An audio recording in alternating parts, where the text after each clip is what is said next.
There's been a lot of different Spider-Men. Or is it Spider-Man? Yo, Spider-Mans? Andrew Garfield, Tobey Maguire, Tom Holland. But did you know that Neil Patrick Harris was Spider-Man? That's right, the actor best known for his role as Barney Stinson on How I Met Your Mother got to don the blue and red suit for just a little bit in what seems to be a forgotten era. He voiced the early 2000s MTV Spider-Man that virtually no one watched.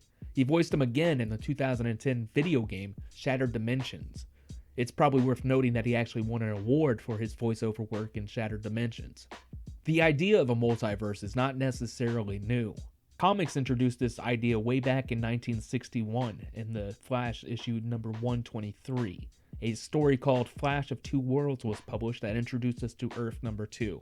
Since then, both DC, Marvel, and even shows like Rick and Morty have explored this concept.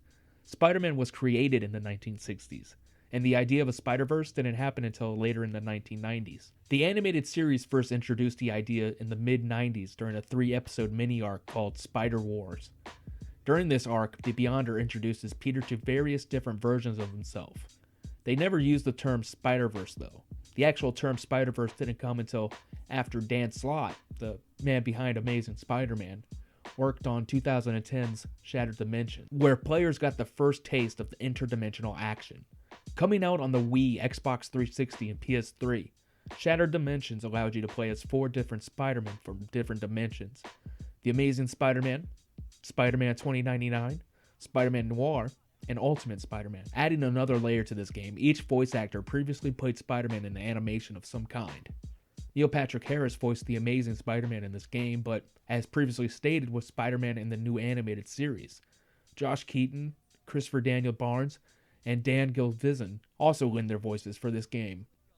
In this game, while chasing down Mysterio, Spider-Man accidentally broke a tablet that sent shards into 4 different dimensions. The only way to bring order in the now chaotic world was, you guessed it, take control of that dimension's Spider-Man and retrieve the shards. Working on this game clearly left an impact on Dan Slott, who in 2014 coined the term Spider-Verse when working on The Amazing Spider-Man Volume 3, issue number 9. During this 7-part series, we got introduced to the Spider-Verse. This is a very interesting story that gives us a look at a new villain called Morlon. He travels the world to devour spider totems to become more powerful. Really cool villain and super OP. This won't be the last time that Spider-Man interacts with himself though. Launching in 2012 on Disney XD from the same team that brought you Ben 10, Ultimate Spider-Man gave a fresh new take on the webhead. This series explored the Spider-Verse in depth. In Season 4, for example, we got introduced to their Miles Morales, who got stranded on Peter's Earth during a failed plan. The dude here about to get schooled by my gaming skills? Miles Morales. A Spider-Man from another universe. He helped save our world, but in the process shattered the gizmo that made dimensional travel possible. The Siege Perilous. So Miles is kind of stranded here. They introduced us to all different types of Spider-Man. Or is it Spider-Mans? Dang it, I still don't know what to say.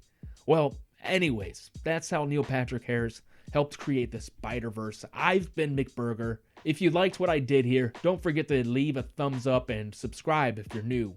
Laters on the Menjay.